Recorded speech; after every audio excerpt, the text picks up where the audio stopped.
y queremos hablar de temas de obesidad materna, dado que yo asumo que no solamente es un problema en los Estados Unidos, pero pienso que también es un problema aquí en Colombia.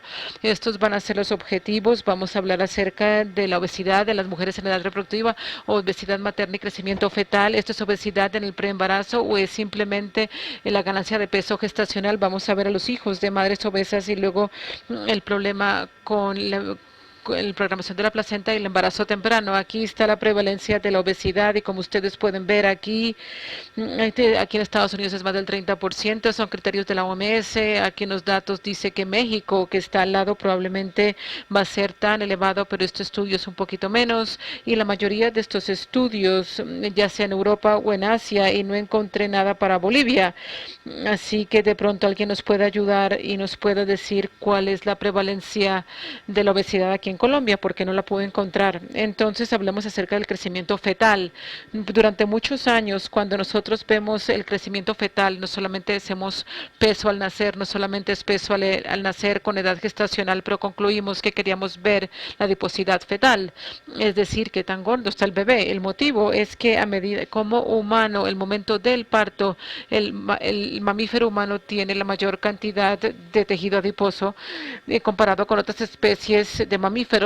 En los mamíferos como en ratones y monos donde se ha hecho el estudio solamente hay una grasa corporal de 2 al 3%, incluso en primates no humanos solamente tienen un 3 al 5% de tejido adiposo cuando nacen. Entonces pensamos que es muy importante relacionado con el problema de la obesidad, de tratar de ver el problema de la obesidad en el recién nacido. Aquí son los datos que publicamos tratando de ver la composición corporal en neonatos de mujeres obesas, índice de masa corporal menor y mayor de 25, peso al nacer no hubo diferencias significativas, pero cercano a 150 gramos, que es lo que está en la literatura. No había diferencia en el lean body mass, pero el porcentaje de grasa corporal fue muy alto y más interesante es que la ganancia de peso gestacional fue mucho menor en aquellas mujeres que eran obesos pero tenían bebés que eran más gordos. Esta cantidad de grasa corporal es similar a lo que vemos en las madres diabéticas que han sido tratadas. Todas estas mujeres no tuvieron evidencia de intolerancia a la glucosa. Bueno, pienso que esto es una diapositiva muy importante. La presentamos el año pasado en la reunión del SR1. Tratamos de ver bebés que eran pequeños para su edad gestacional, menos del percentil 10, apropiados para edad gestacional y LGA utilizando criterios extendidos. Si vemos los valores promedios, vemos que era una diferencia significativa entre los tres. La clave es que si usted mira los rangos intercuartiles en grasa corporal en aquellos bebés que están bien, podemos ver que aquellos bebés que fueron clasificados como apropiados tenían un sobrelapo con lo que llamamos los bebés y con SGA y con los bebés LGA.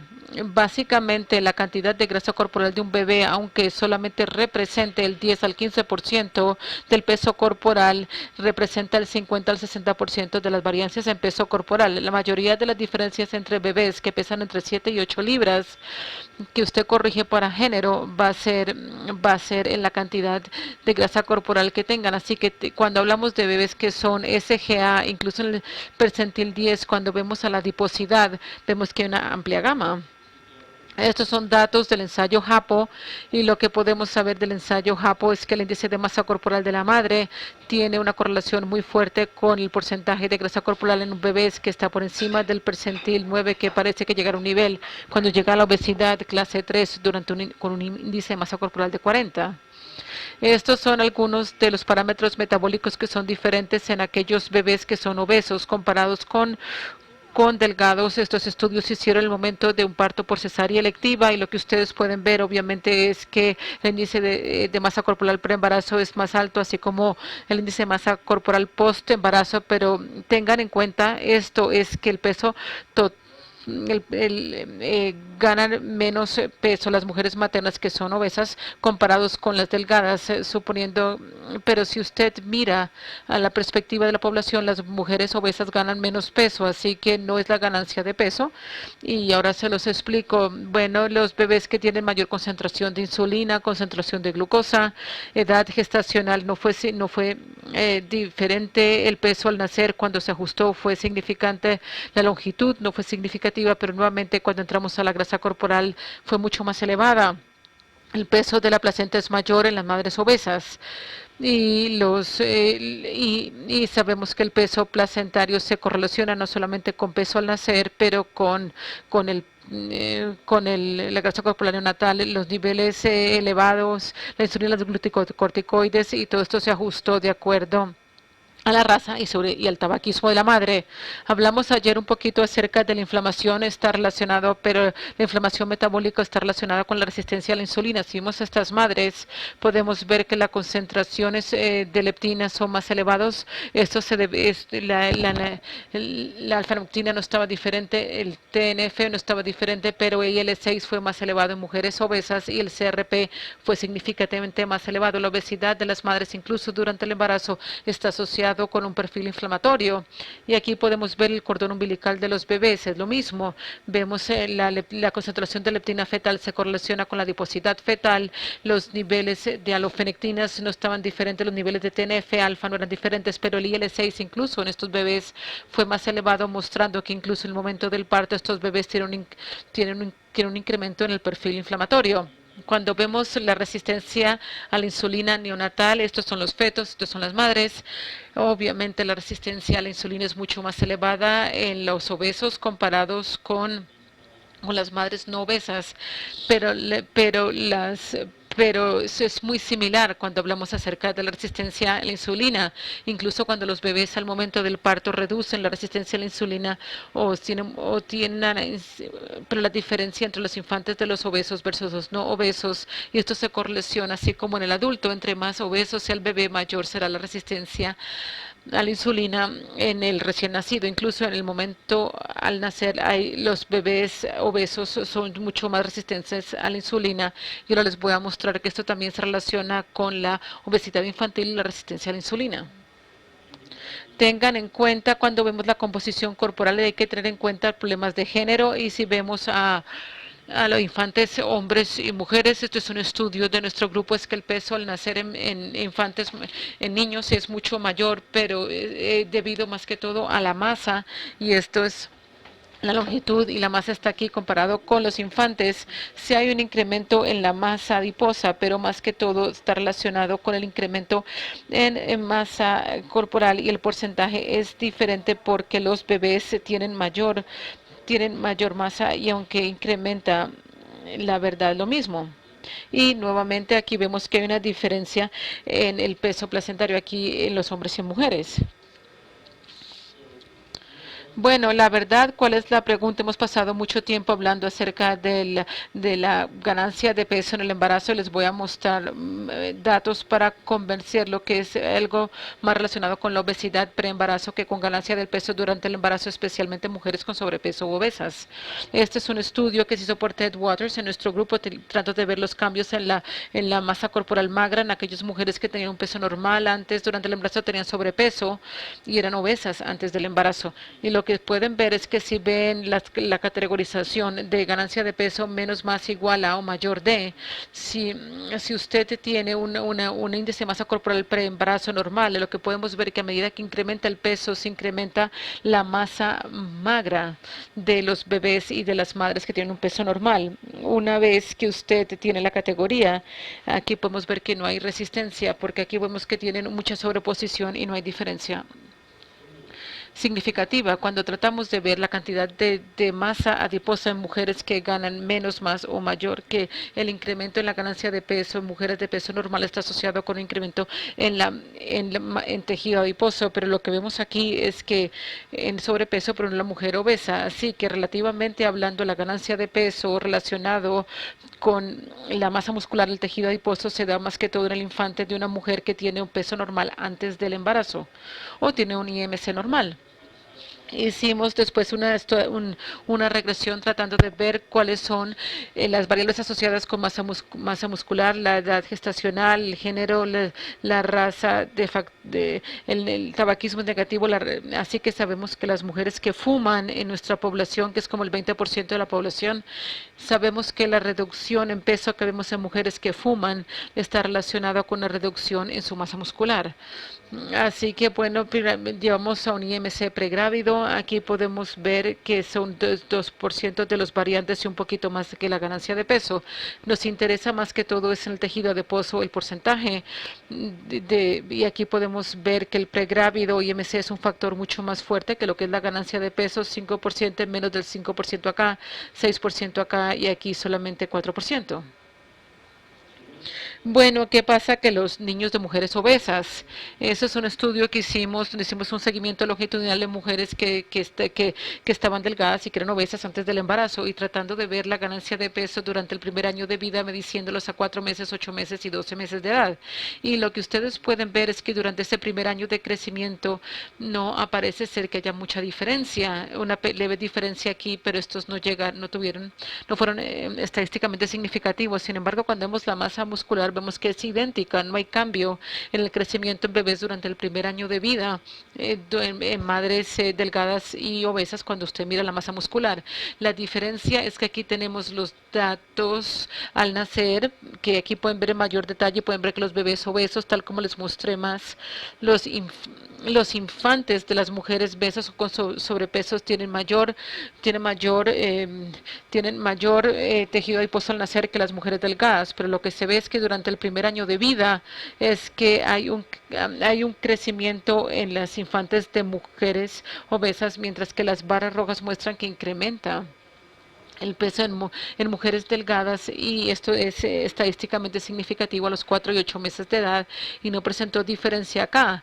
Así que cuando vemos las ratas de crecimiento con el tiempo es importante ver cuáles son los cambios de la edad gestacional y lo mismo sucede aquí para el porcentaje de grasa corporal. Esto es un estudio de seguimiento de algunos de los infantes que les acabo de mostrar. Lo que hicimos fue que tratamos de ver a los niños cuando tenían entre 8 y 10 años de edad y nosotros los dividimos en grupos dividido en el porcentaje de grasa corporal 20%, 30% y aquí cercano al 40%. Son niños saludables los que corren por Cleveland. Vimos los factores maternos durante el embarazo relacionados con el hecho de que los recién nacidos estén que estén en el grupo 3. El peso pregrávido fue un factor importante, el índice de masa corporal pregrávido fue un factor significativo, no se presentó diferencia en la ganancia de peso, pero sí hubo una tendencia de que los niños que estaban en el tercer grupo de obesidad, los madres ganaban menos peso durante el embarazo y había muy poca diferencia en el número de mujeres que tenían una tolerancia a la glucosa normal y esto fue seguido con los estudios que se publicó el año pasado en Diabetes Care. Lo que hicimos aquí es que dijimos, bueno, sí, están gordos, pero hay evidencia del síndrome metabólico. Y si usted lo mira, si ve a los bebés en el tercer grupo, la circunferencia abdominal se eleva, la sistólica, la resistencia a la insulina es 2 veces más alta de lo que ve acá, la concentración de triglicéridos es 2 veces más elevada y la leptina es 2 veces más elevada. Así que estos niños que son saludables, cuando usted mira al perfil metabólico, estos son los niños que nos vamos a preocupar más adelante en la vida. Y cuando hicimos el análisis de regresión tratando de ver cuáles son los factores y las madres que son predictores de obesidad infantil, el tener un IMC pregrávido de 30, y esto probablemente se representa 30-40% de nuestra población en Cleveland, incrementa la posibilidad de que su niño esté en ese nivel 3, entre 5.45 usted puede ajustar por género y diabetes gestacional e incrementa a 7.75 y básicamente la obesidad materna representa el 17% de las variancias en obesidad infantil. Pero nosotros encontramos que el tratamiento de la diabetes gestacional fue un factor de riesgo menor para la obesidad infantil que la obesidad pregravidad. No les puedo mostrar, pero hay un metaanálisis por Phillips que mostró lo mismo, que una vez que usted ajusta el IMC pregrávido es un factor de riesgo para obesidad infantil y no la diabetes gestacional, y pasé 25 años de mi vida tratando diabetes gestacional. Bueno, el peso corporal está correlacionado con niños. Aquí vemos la matriz de correlación. Estos son datos por Lisa Bordner de la Universidad de Pittsburgh, tratando de ver la ganancia de peso gestacional, el riesgo de obesidad a 10 años de edad. Estos son datos epidemiológicos y lo que ella nos mostró es que a los 10 años y a los 16 años de edad, esto estaba relacionada con esta puntuación de peso de la edad gestacional, pero solamente en aquellas mujeres que estaban delgadas antes de quedar en embarazo. Si vemos las gráficas inferiores, representan mujeres que estaban obesas antes de estar embarazadas y podemos ver que no hay diferencia en los hijos, así que la ganancia de peso gestacional es importante, pero al nacer es más que todo importante en aquellas mujeres que eran de peso normal, incluso a 10 años, son aquellas mujeres que estaban delgadas antes de quedar en embarazo o que eran normales. Entonces, ¿cuál es el tema? La mayoría del peso de la ganancia se da en la etapa tardía del embarazo y ahora estamos tratando de tener los mecanismos subyacentes que nuestro grupo ha estado viendo durante unos años. El tema es dónde están los receptores de insulina en la placenta, durante esta placenta de primer trimestre y esta de tercer trimestre. Lo que ven aquí en marrón representa los receptores de insulina. Vemos los trofoblastos, lo cual quiere decir que están expuestos a la sangre materna. Para el momento en que se llega al tercer trimestre, podemos ver que una reducción en los receptores de insulina, en los trofoblastos. La mayoría de los receptores de insulina están en la superficie del endotelio de los vasos del feto, y esto es algo que lo hemos visto ya hace años. Y bueno, la placenta está expuesta al medio ambiente materno y pensamos que la insulina es importante, porque si usted ve algo tan importante como la respuesta de la insulina en un examen de tolerancia a la glucosa, las mujeres que tienen una tolerancia a la glucosa normal, las mujeres obesas, debido a su resistencia a la insulina, son hiperinsulímicas comparados con aquellas que tienen un peso normal, por tanto tienen más insulina. Lo que hemos demostrado, y esto se publicó este año, es que si vemos la respuesta de la insulina a una provocación, es decir, una prueba de tolerancia a la glucosa y el peso placentario, podemos ver aquí que no se presentó relación entre la respuesta de la insulina pre-embarazo y el peso de la placenta a término. Sin embargo, en el embarazo temprano hay una correlación fuerte, incluso si usted elimina este punto de acá, pero si usted ve, hay una correlación muy fuerte entre la respuesta a la insulina de una madre entre 2 y 24 semanas en el tamaño de la placenta a término. No hay relación entre la respuesta de la insulina a 36 semanas en el tamaño de la placenta, y pensamos que esto es importante con relación a los receptores de la insulina. ¿Esto qué quiere decir? Veamos a la adiposidad neonatal. Yo ya les mencioné antes que el tamaño de la placenta está relacionado con el peso fetal, especialmente la adiposidad fetal. Durante el mismo análisis, tratando de ver la respuesta a la insulina en el eje X y viendo en este momento en el peso de la placenta, sino que tan gordo está el bebé, no hay relación entre el preembarazo, está correlacionado el embarazo temprano, pero nuevamente aquí voy a regresar a la diferencia de género. Esto se correlaciona específicamente con bebés, niños, el valor fue de 4.9, pero no a bebés femeninos, y esto es significativo si quitamos este punto, y en el embarazo tardío no hay relación. Muy sencillamente, la respuesta a la insulina en el embarazo temprano afecta el tamaño de la placenta, que está relacionado con la adiposidad neonatal a término. Aquí vemos unos ultrasonidos que nuestro grupo viendo el volumen de ultrasonido en 3D, y aquí pueden ver que incluso a 20 semanas de gestación la respuesta de insulina se correlaciona con los cálculos de la placenta, del tamaño de la placenta en ese entonces. Bueno, yo simplemente quiero decirles que el tamaño de la placenta es una cosa, pero probablemente más importante aún, ¿será que eso afecta la expresión genética? Estos son datos de nuestro grupo tratando de ver la transcripción temprana, es decir, qué genes se ven afectados con placenta expuestos a hiperinsulinemia y obesidad. Aquí es lo que el estudio fue, tratamos de ver mujeres con una resistencia a la insulina baja, una resistencia a la insulina alta, y tratando de tener en cuenta que incluso que en estado de ayuno podemos ver que se duplica la respuesta a la insulina, el IMC está mucho más alto y la resistencia a la insulina es mucho más elevada. Así que eso es lo que se espera en el grupo obesa, que es hiperinsulinímico y que tiene una alta resistencia a la insulina, pero nuevamente debido a la hiperinsulinemia no hay diferencia en la glucosa en ayunas. Y cuando vemos estas dos mujeres, a diferencia de la obesidad a nivel metabólica, si haces solamente la glucosa, paras ahí. La transcriptoma es diferente, es decir, que diferentes genes son regulados en el grupo de obeso resistente a la insulina en azul comparado con el verde, que es que mujeres de peso normal con resistencia a la insulina normal. La clave, y esto no lo voy a detallar, es que lo que vemos es que los genes reducen su expresión. La mayoría de los genes en las mujeres obesas reducen su expresión debido a este incremento en la respuesta a la insulina. Las placentas tienen una reducción en la expresión de los genes. Aquí, esto lo hemos visto, muestras de mujeres que han tenido una terminación electiva de su embarazo son normales, con excepción de que terminaron su embarazo y las muestras se hicieron en estado en ayunas.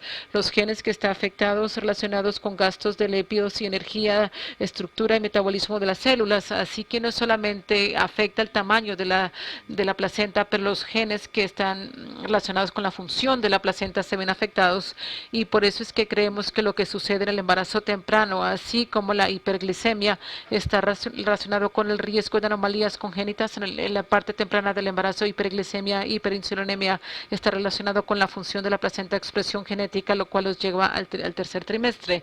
Para concluir, la obesidad pre-embarazo materna parece ser el factor de riesgo más importante para la obesidad fetal o infantil.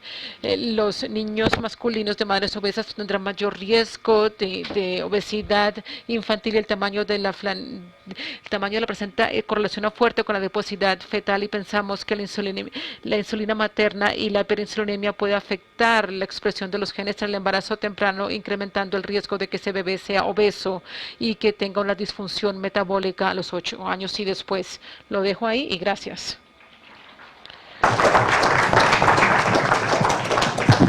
Gracias. ¿Tenemos alguna pregunta?